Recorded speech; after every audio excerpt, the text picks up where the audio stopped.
Hello everyone, you're watching Campus Channel and we're here today with NEOMA. We're going to talk about the MSc in Supply Chain Management. We have the program co-director, Yen-Tsang, and we also have one of the current students, James Rance, here to take your questions.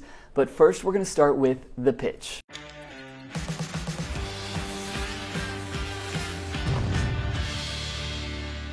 All right, 60 seconds on the clock. Are you ready, Yen-Tsang? It will be tough, but I think I'm ready. Okay, go. Okay, so Master in Supply Chain Management is a solid and intellectually challenging program that will prepare students to answer technical and managerial challenges of the organization in the supply chain domain. And how do we do that? Is because the program addresses supply chain issues in a integrated, cross-cultural, fast-changing environment using technologies and innovative methods. We balance well the theory and practice. We invite professors from other top universities, professionals from supply chain companies to collaborate with our faculties to bring wonderful experience for our students. And by talking about our students, the program also tried to propose a very balanced socio-academic life in our nice and vibrant campus. All right, I think that's all. Excellent. All right, well, that is time. We're going to move on to the face-to-face. Please remember to keep sending us your questions. They're going to show up right there. So let's start with the first one. James, will you read this for us, please? Supply chain management is a pretty straightforward and not an academic-focused field. What's the advantage of doing this master's in France as a foreign student when there are many programs like it in other countries, including mine? So, do you want to give me your take? Sure. Yeah. I worked in supply chain before I was a student at NEOMA. It is fairly straightforward and practical based, but there is a lot of theory behind it, which, having been a professional in supply chain, I did not realize. So you find yourself doing things instinctively when you're working, so you organize things in a certain way without realizing that that has a theoretical name, and you could probably do it better if you had a better understanding of the academic theories and basis for that. So as with most professions, there are theories and basics that influence how operations are conducted. Okay, and so then what would you say the advantage of doing this program in France is, particularly if this program exists in a foreign student's home country? Yeah, true. Being in Europe is obviously an ideal place for to expand into the rest of Europe, so France is great for that. France is also just an excellent place to be in general. I'm British, so I would prefer to continue working in France after.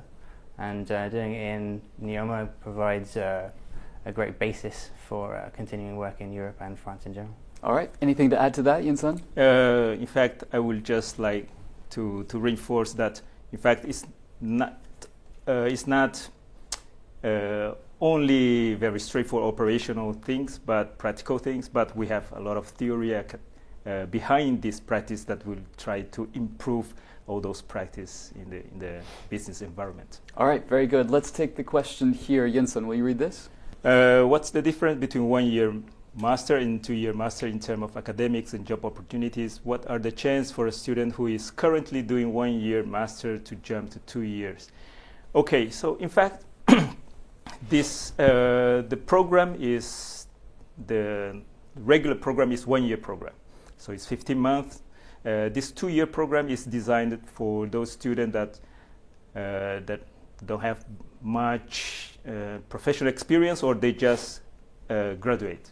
So we say that they will go to 2 years program. So in this 2 year program, they will learn some other knowledge about business management, such as operations management, marketing, finance. So it's not, they're a little bit different. So this 2 year is complementing the 1 year program. Okay, so what determines whether a student will get, or will start with the MSc1? So MFC1, so during the admission process, we check the candidate's background, such as their academic background, their experience.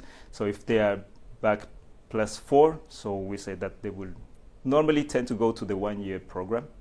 But if they are back +3, or they don't have professional experience, maybe, or they're just graduate, we tend to suggest them to the 2 year program to let them be more prepared Okay. to understand the slight difference between practice and theory and to be more mature.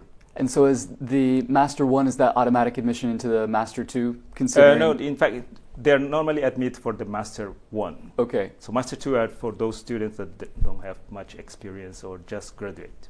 Right, but then to go on to the Master 2, is it automatic admission Yes, after yes, they finish? yes. Okay. Yes, it's automatic. Got it. All right, let's take this question here. James, will you read this, please? Can you tell me Can you tell me more about where other students come from, please? Is it mostly French students? Sure. British, so not French. There are obviously French students. Our current intake for this year is predominantly from outside France. Mm-hmm. We have Indian, Chinese, myself. I think that's most of the makeup at the moment, and French. So most of the students are not French. A lot of the campus is French, but I think this MSc attracts a lot of people from outside France. Okay, and so then in this international dynamic, are you working on group projects together? Yeah, Okay. there are group projects for nearly all of the courses, Mm-hmm. and a lot of the professors try to make sure that the cultural mix is fairly balanced between the groups, so you don't have a group of 4 or 5 who are just French or male or vice versa or different things. And do you see distinct working methods between each culture, or do you run into cultural differences whenever you're working in these groups? Not so much cultural differences in terms of problems, Mm-hmm. but the different perspectives that different students have had. Maybe they've worked before in their home country, so they have a different take on how business is operated and the logistics works in different countries. Okay, and so Yen-Tsang, with all the different students, all the different nationalities of students, this is an international program where it's more focused on an international business model. How do you homogenize that method and that concept of how to conduct business on the international level? Okay, when to deal with these students, in fact, we need to understand their background. So normally before starting the course, we try to understand their backgrounds. What are they expecting from the courses? Then during the course, we try to also to make questions to see their experiences in terms of culture. So we approach the culture, we approach how they can deal with different type of culture, multicultural aspect in the courses. All right, let's take this next question here, Yen-Tsang. If I have 3-year degree and a professional experience, will I be accepted since your requirement says 4-year degree? Yes. Very straightforward. Yes. Yeah. Okay. That yes. actually applies to myself. Yes. I had a 3-year degree Mm-hmm. and working years with working experience, so I was accepted onto the program. So. Got it. And so this student would be taken into the Master's 2 program? Yes. Okay. Not necessarily. So that's why, for example, if they have the professional experience like James, Mm-hmm. which is pretty interesting, pretty unique background, so we can accept them in the 1-year program directly. So there's no I won't say that there is a strict rule. So we analyze each case by case to see which program is better for the candidate. Okay, and so James, in your personal experience, in your case, what was your job before? What was your professional experience before you joined this program? I was a team leader in a warehouse, managing the warehouse for inventory, stock management, and purchasing for replenishment. Mm-hmm. And my academic background is more in philosophy, so not related at all. So yeah, combining the two, I had academic experience for the 3 years of my undergrad, and then working experience within supply chain. So I was allowed to go on to the MS1. All right, let's take the next question. It's going to show up here. Yen-Tsang? What are all the professional certification your sites talk about? Are these required to graduate and get a job?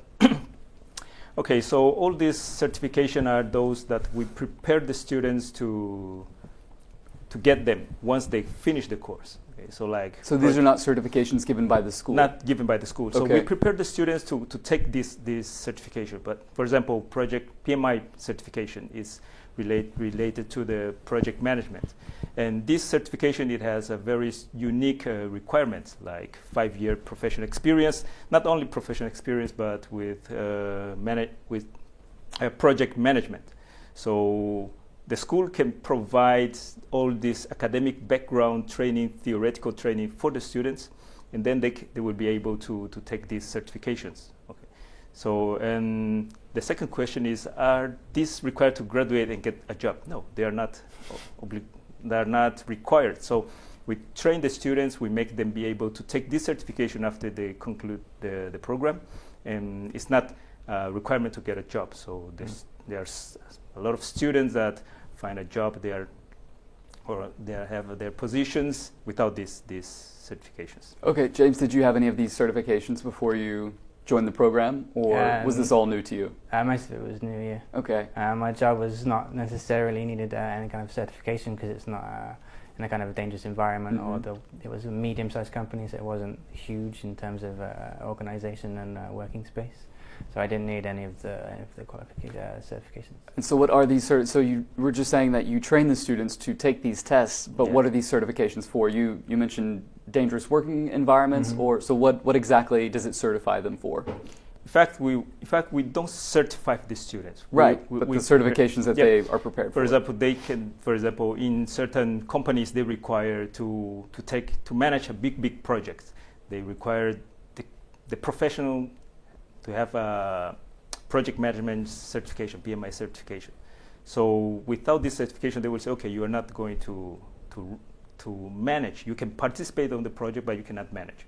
So that's why we train the students to make them be able to take these certifications, and if needed, for example, if they have this certification and need it in the market, it will be very welcome for them. Okay, let's take the next question here, James. What are the new technologies your site purports to teach us? Is there specific software we learn to use? The new technologies we look at, we have a module on information systems, which covers automation, VR and AR in a practical setting rather than just for entertainment and games. So it looks at using AR and VR within the warehouse environment to make picking and packing much more efficient and effective. Conducting repairs on site using the AR assisted, which is assisted reality rather than virtual reality, to make repairs more easy. And you can have someone on the line with you who can see what you can see. Is there specific software we learn to use? Yes. We learn to use SPSS, which is a statistical analysis tool. And we have a module on SAP, which is a warehouse management tool as well. Okay, this all sounds very interesting. In your experience, in your professional experience before, were you already using any of these tools or the software? Similar, but not exactly the same. The SAP is a warehouse management tool, of which there are a great many. SAP is the largest and used by predominantly very large companies. Smaller companies, like the one I used to work for, would use less technology specific and expensive warehouse management systems, but the idea is the same, yeah. Okay, and so Yen-Tsang, how do you choose which technologies, which software you're going to focus on for the students? As James said, SAP is the one that you're teaching, and it's the one that he used, but there are lots of other softwares out there as well. So, for example, we take a look at what the market is demanding and what are the concepts that the market is looking for. So, for example, something that is required or almost mandatory is to know about ERPs, which is SAP represents as is the most well-known one of the most well-known, I would say. So we look at the market, we see what the market is demanding, and for example, he say about the SPSS, which is the software that we train our students to be able to deal with the statistics. But we also look at the future to see what are the new possibilities to bring to the students, for example, R or some other softwares that we can introduce them to be able to deal with this demanding business environment, I would say that. So James, having not used any of the AR or VR technologies in your previous job, now that you've trained on them or you're learning about them, do you feel like they actually are helpful or are efficient and useful in the warehouse or supply chain management environment? Yeah, definitely. I think it's the way that the business is going as well, incorporating more and more technology into the daily business life. So, for example, my company worked in a similar way to Amazon. So you had staff who would pick products and then they would get sent out from the warehouse. In terms of assisting with the picking of those products, the AR and the VR would, more AR, the AR would help a lot more because you would have the screen that you could see and it would show you with arrows where you need to go. and it would show you, and you could scan the barcode to make sure you had the right product when you got there, rather than just having to know it by memory where you're going and trying to figure out reading the barcode or using a barcode scanner to make sure that it was the right product. So yeah, I think it makes it a lot more efficient, and I definitely think it's useful to have in the future. All right, let's take the next question. Looks like it's for you, James. The question is, hi James, what's your day-to-day like in this program? The day-to-day differs from the first semester to the second semester.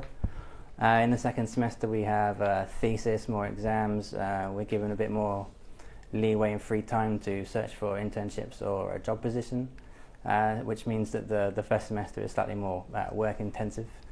The course in general is very intensive. You won't have a lot of free time off. The first semester, for example, we have most of our weeks are full, 5 days a week, 6 hours a day.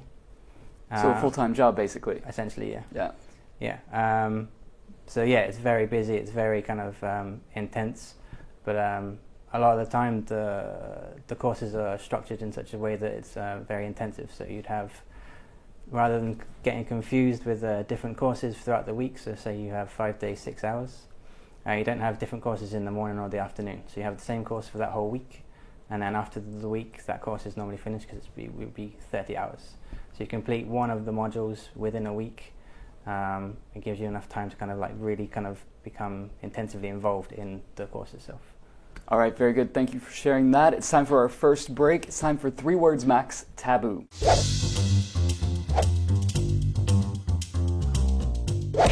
Our guests have 3 words to describe their program, and they get 1 phrase to explain each word, except this is 3 words max, taboo. So we here at Campus Channel have also chosen 3 words that are taboo. So if they use any of those words, then there will be a buzzer. So let's hear your first word. Who's giving me the first word? I will say strategy. Okay. So our program is designed not only to focus on the operational aspect of the supply chain management, but we try to make the student to be able to see the strategical aspect of supply chain management, to be able to link it to several levels of the strategy in the organization. All right, very good. And word number 2? Word number 2 is Global. Expertise. Oh, wait, okay, which one are we going with? Okay, I will go to global. Okay. But go ahead, why? Okay, why? Because we try to make the student think the supply chain in a global context. Okay, not only regionally, but try to think it in a very integrated perspective. So that's why we say global. And also our program is, we have a lot of students from other countries that is coming to our school. So I would say that's global. Okay, and number 3, the very last word? That was expertise. Expertise. Yeah. Okay, and why expertise? The course provides just expertise in a variety of different fields within supply chain. Supply chain is fairly all-encompassing as a term, so each of the modules focuses, kind of does a deep delve into the specifics of that. So it gives you expertise in, as I said, there's an information system, so it gives you some more expertise into AR or VR usage. We have a course on international procurement, so it shows you how to set up IPOs in different countries and how they would be used in different countries to aid you in procuring from internationally.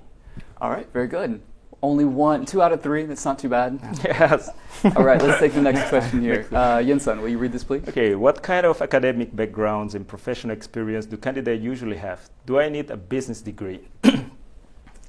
Well, I think we have a clear example that we don't need a business degree to We have a philosopher. Exactly. Yes. So this is something that is very, very nice from our program. So we don't require that the student must have a business degree, or we want something very diverse background.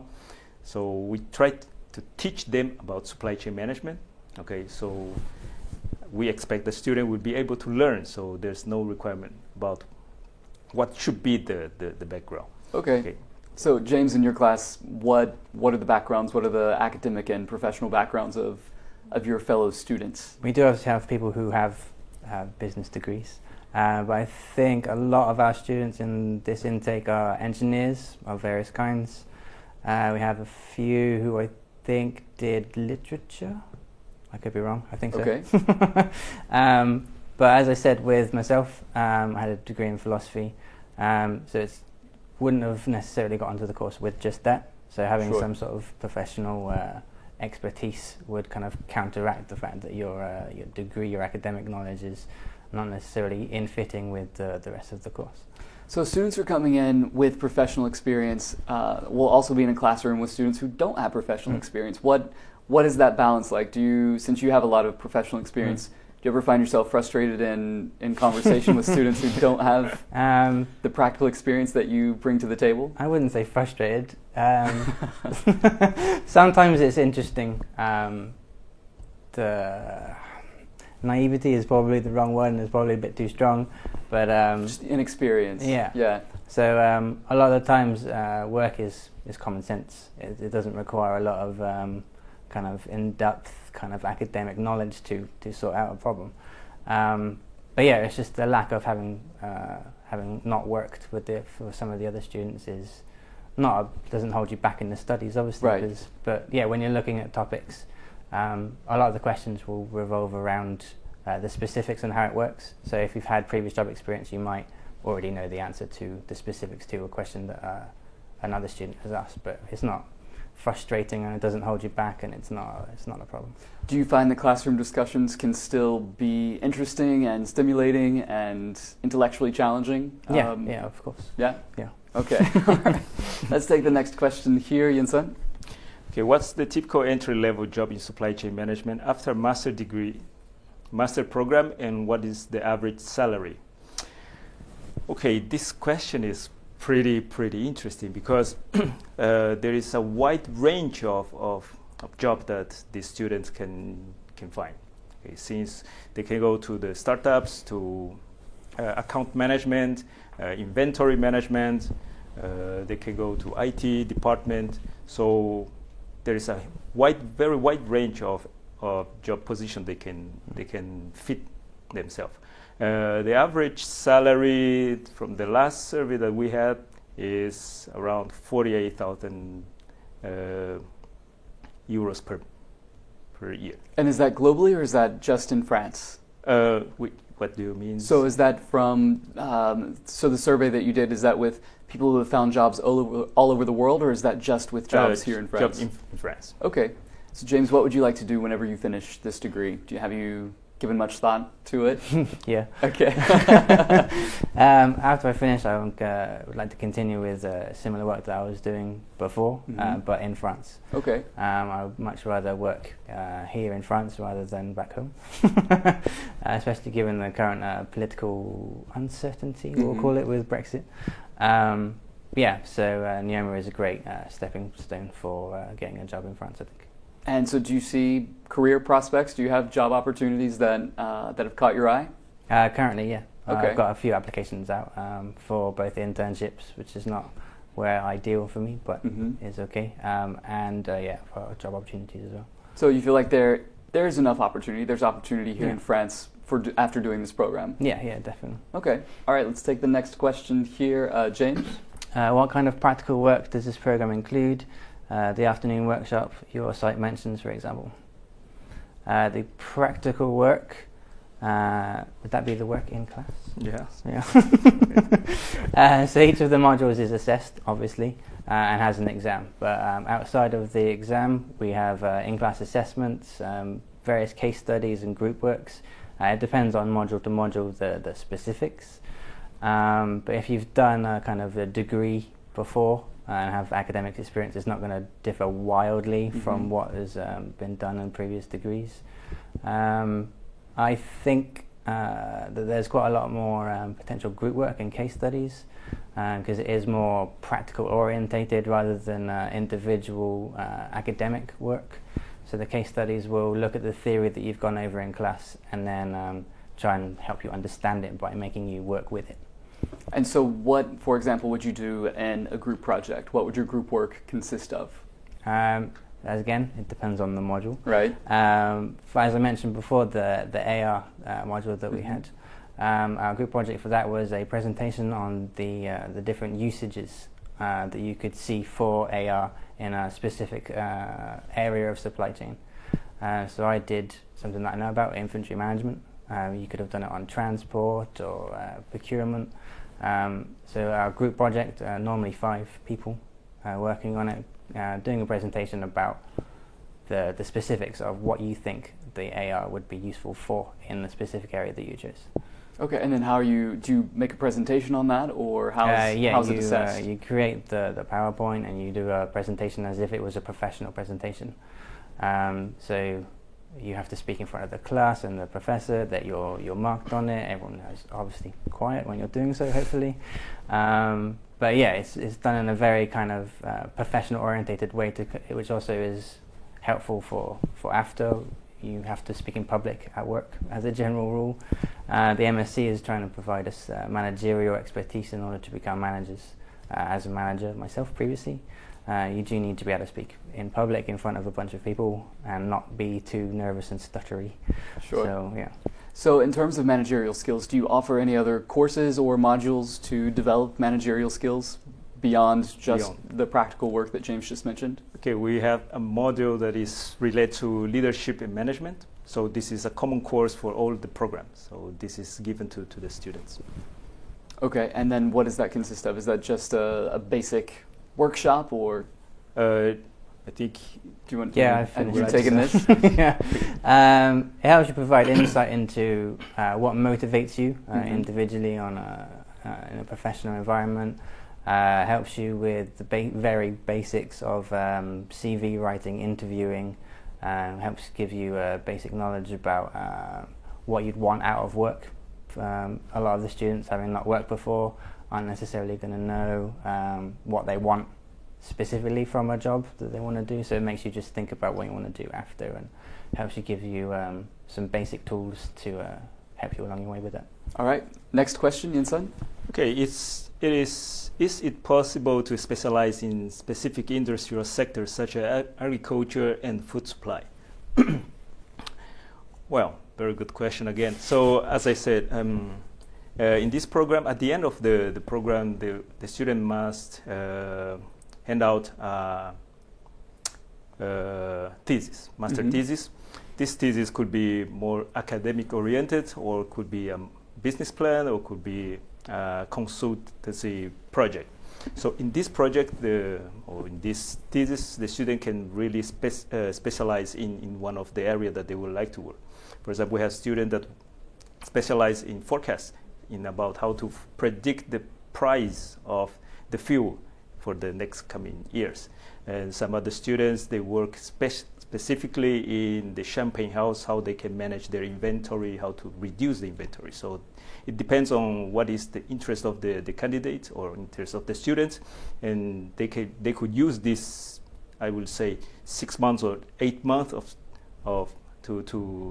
to specialize themselves in the topic, in the industry that they would like to work with. But in terms of courses, do you have any specialized courses for food and agriculture supply, or? I will say no, because we work with the supply chain in very, very general aspect. So we will try to make the student be able to abstract those concepts and apply to each to the industry they would like to work with.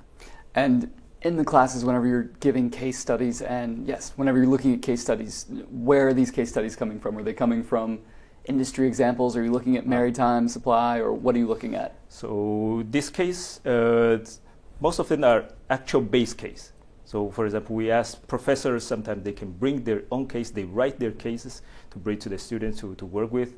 They could be in optical industry, they could be in pharmaceutical industry, they could be in maritime transportation, regardless the industry. So, and some cases, they come from already prepared Harvard Business Review cases. All right, very good. Let's take the next question, and it's for James. What has been the most useful aspect of this program for you? It's all very useful, obviously. Just say that up front. Yeah, that's great. But for me, the most useful thing is to have increased the base knowledge. I worked before, as I said, but having the theoretical background that the course gives in order to further why you might do something or what you could do differently within work. So it gives you a basis of options, essentially.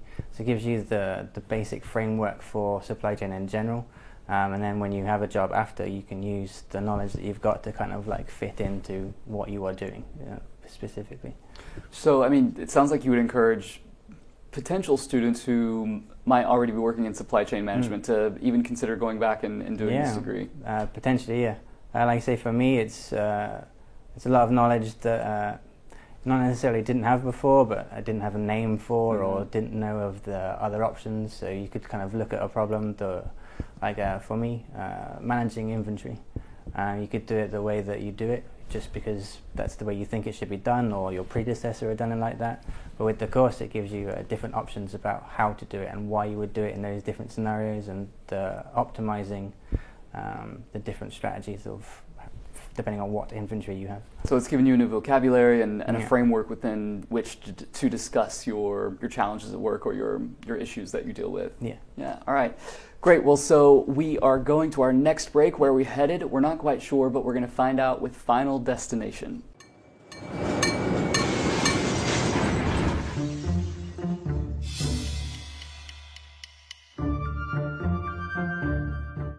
All right, James, I'm going to have you choose a slip of paper for me there.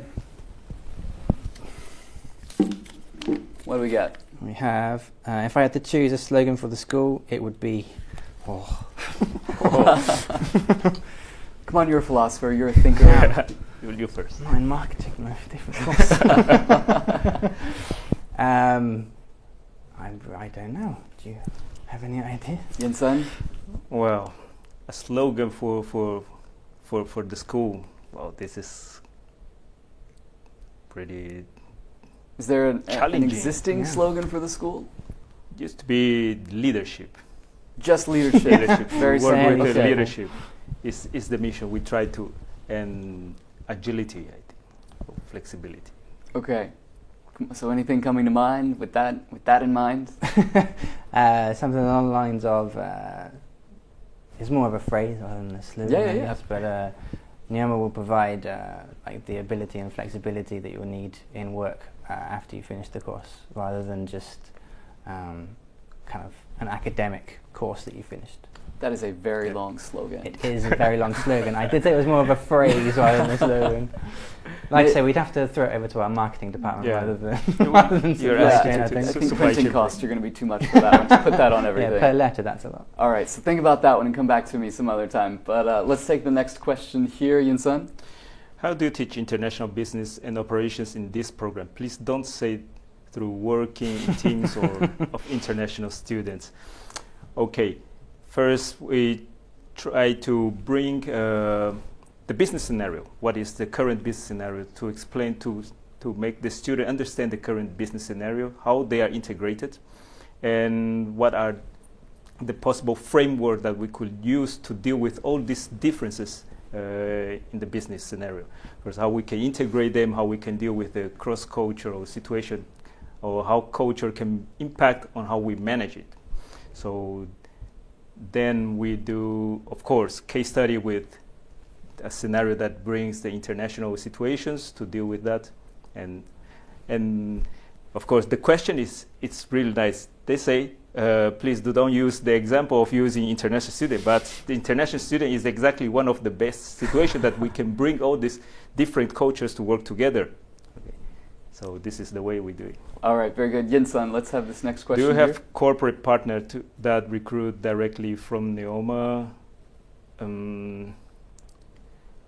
So I didn't really understand the question. Sure. So does NEOMA have any corporate partners? Do you have any relationships with industry or businesses that recruit students, that recruit graduates from this program?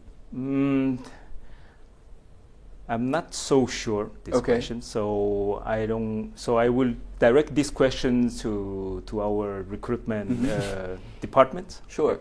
Because we know that we have a huge, big recruitment office that works in China, in Asia, in India, so also in France. So I think they will be more suitable to answer this question. I don't know about the partnership, because like I say, I'm not part of the administration of the school. But as a student, there are recruiting bodies from various large businesses, like Deloitte was there the other day. We have a few, there are a few days in the year where there is a whole bunch of different large companies who are out looking for recruits.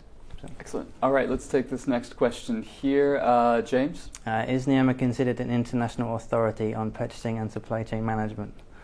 That question would need to be clarified by whom? Correct. Yeah. Again, a philosopher. I'm not sure if it's considered an international authority. It is very useful in terms of giving me the basics and the academic knowledge of purchasing and supply chain. Okay. But yeah, whether it's I assume it's fairly... Yeah. So Yen-Tsang?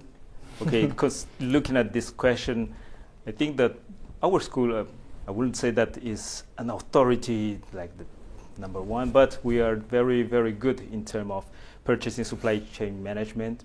Okay, we have several professors, faculty members that publish constantly in top academic journals, and we have practitioners that coming from big supply chain companies, practitioners that used to run association of supply chain management in France.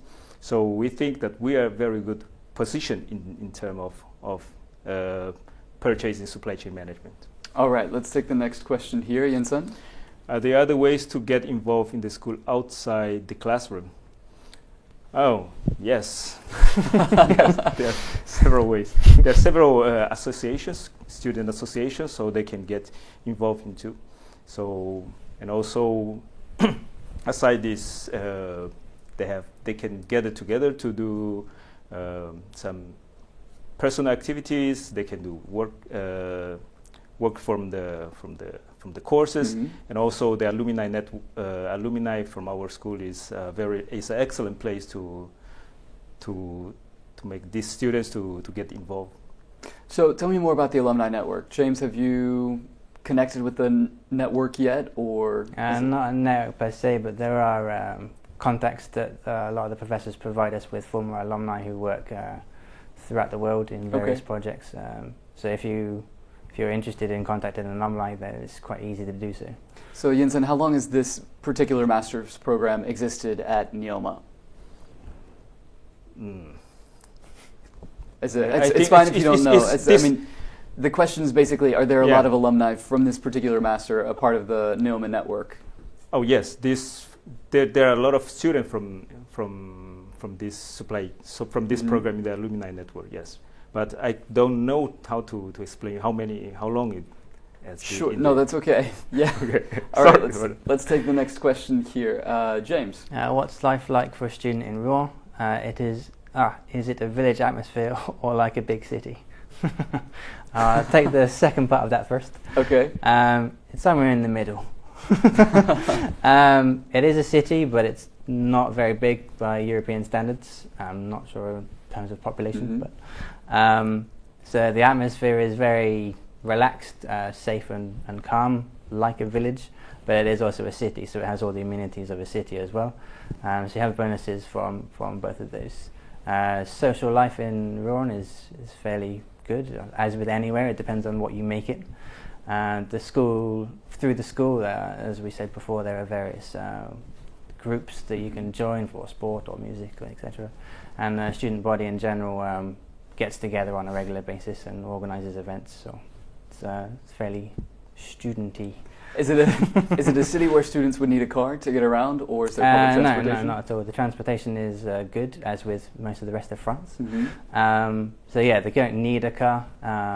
Most of the student halls and campuses are easily accessible by the bus routes. All right, very good. Let's take the next question. Yen-Tsang? Hi, as a student from India, is it possible to get a job in France after I finish this degree? What about other EU countries? Yes. Yes, they can get a job in France. Okay, so we have several cases where the students got the job in France. And also they can get jobs in other countries in Europe. Okay, so we have several cases like this. So they'll have the same rights to work in other European countries as they do in France if they're coming from outside the EU? Yes, they need to take some visa. Okay, for example, I don't know specifically what type of visa they will have to take, but they will need to apply for a certain type of visa, and they can go to work abroad. Okay. The qualification that you would get at NEOMA is recognized throughout the EU, so it's would be the same as having an MSc from Germany or a different country in the EU. Got it. All right, well, we are almost out of time, so we're going to finish with something nice. It's time for the Sweetest.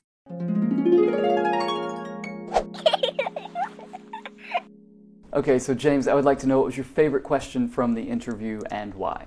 I enjoyed the slogan question because it was very difficult. It's very challenging. Yeah, it was good. Okay, and for you, Yen-Tsang? I think it's the first question. The very first question? The very first question, because that question, it brings to clarify all our program, okay, and try to tell them that supply chain management is not only practice based, but we have a lot of theory that we can help students, we can help even practitioners to understand better the phenomenon that is running.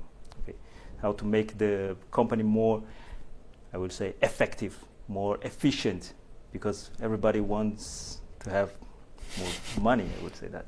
Oh, I'm just joking, but they will say that we want to make the company more efficient in all the aspects, not only money, but sustainability, people, all this society. So I think the first question, it makes us to rethink the way how we teach and how we see the supply chain management. All right, well, that's all the time we have today. Thank you very much for being here and sharing your insight into the program. And thank you for watching. We'll see you again next time right here on Campus Channel.